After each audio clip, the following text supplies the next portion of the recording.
A refugee is a displaced person who has crossed national boundaries and who cannot or is unwilling to return to their home country due to the well-founded fear of persecution. They may be called as an asylum seeker until granted refugee status by the contracting state or the United Nations High Commissioners for Refugees if they formally make an asylum claim. According to UNHCR's official website, Malaysia hosts around 181,000 refugees and asylum seekers. 85% of them are from Myanmar, including Rohingyas, Myanmar Muslim, and other ethnic groups. The remaining are from other countries including Pakistan, Yemen, Sri Lanka, and Somalia. They live in cities and towns across the peninsula with sizable population in Klang Valley, Johor, and Penang.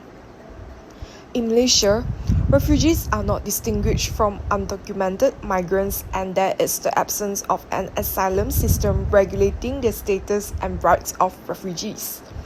Malaysia has not signed the 1951 Refugee Convention or its subsequent 1967 protocol, which highlights amongst the other things that a refugee has to be given the right to unliving access to education and the freedom of movement.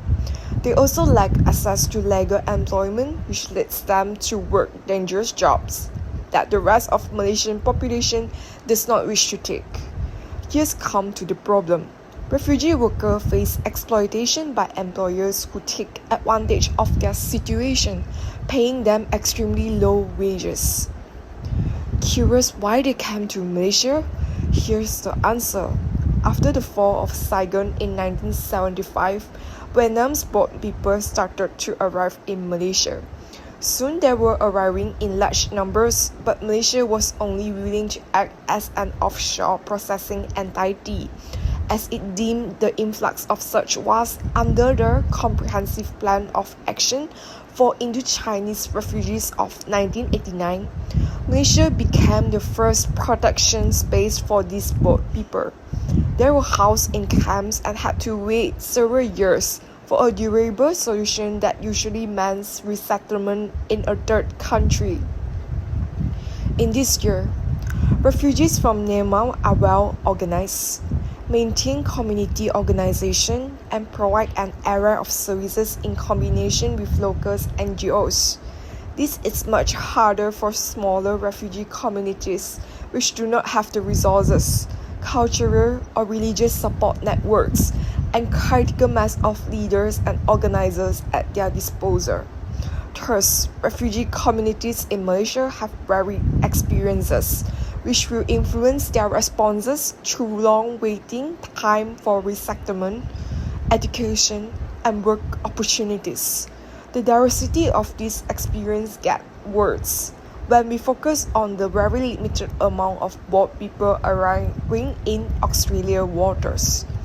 The situation in Malaysia makes it a paramount to respond to the people dying on their way here through a regional lens that incorporates an understanding of the pressures in source, transit, and destination countries. Since the outbreak of COVID-19 epidemic in Malaysia in March 2020, refugees have faced a number of challenges. The country-wide lockdown, known as the Movement Control Order (MCO), has had a significant impact on refugees. Malaysian law prohibits refugees from working, yet some seek out informal jobs to make ends meet. Employers have been known to force refugees to work for less than minimum wage, take unpaid leave, or resign due to their refugee status during the pandemic. As a result of pandemic, many refugees have lost their jobs. They have no safeguards in place to protect them from these abuses. Refugees are particularly concerned about their safety during the pandemic, since there have been reports of refugees being targeted by police and immigration agents due to a lack of clear laws and awareness among law enforcement officials about what constitutes a refugee. The authorities penalized some refugees, and some were even imprisoned for several days at police stations. even if they have complete and valid UNHCR refugee cards or paperwork. Some individuals classify them as illegal immigrants. Most of the refugees who are facing these difficulties are depressed and emotionally weary from trying to figure out how to survive and stay safe. In conclusion, we hope that the Malaysian government will be able to provide legal access to employment for refugees and recognize their legal status at this time.